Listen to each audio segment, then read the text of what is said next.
মাংস তো আমরা কম বেশি সবাই রান্না করতে পারি, তবে এভাবে একবার রান্না করে দেখবেন, সবাই আপনার মাংস রান্নার প্রশংসা করবে। তো প্রথমে একটা হাঁড়িতে দিয়ে দিলাম তেল, এরপর দিয়ে দিলাম আস্ত কিছু গোটা মশলা। আস্ত মশলাগুলো তেলে একটু ভেজে দিয়ে দেবো পেঁয়াজ কুচি একটু ভেজে, একদম গাঢ় বাদামি রং করব না।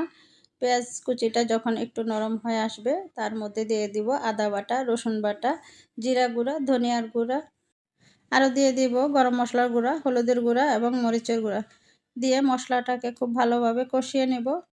অল্প অল্প করে পানি দিয়ে ঢাকনা দিয়ে মশলাটাকে খুব ভালোভাবে কষিয়ে নেব। মশলার উপরে যখন তেল ভেসে উঠবে তখন আমি মাংসটা দিয়ে দিব। আর এখন দিয়ে দিলাম স্বাদ মতো লবণ।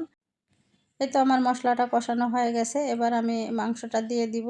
আর এই মাংসের মধ্যে আমি যে গরম মশলাটা ইউজ করেছি, অনেক রকমের আস্ত মশলা মিলিয়ে এই গরম মশলাটা বাসায় বানিয়ে নিয়েছি। মাংসটাকে মশলার সাথে খুব ভালোভাবে মিশিয়ে ঢাকনা দিয়ে আমি 10 থেকে 15 মিনিট হাই হিটে জাল করে নিয়েছি। আর এই তো আমার মাংসটা অনেকটা কষানো হয়ে গেছে। এবার আমি চুলার আঁচটা কিছুটা কমিয়ে দেব। আর স্মেলের জন্য এখানে দিয়ে দিলাম কয়েকটা আস্ত কাঁচামরিচ। কাঁচামরিচের মাথাটা একটু ভেঙে দিয়েছি আমি, যাতে স্মেল এবং একটু ঝাল দুটোই বের হয়।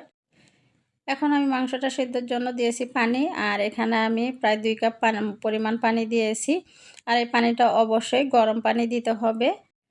এখন আমার মাংসটা প্রায় 80% সিদ্ধ হয়ে গেছে। তো এখন আমি দিয়ে দিব বাদাম বাটা। আর এখানে আমি কাজু বাদাম বাটা দিয়েছি প্রায় 2.5 টেবিল চামচের মতো।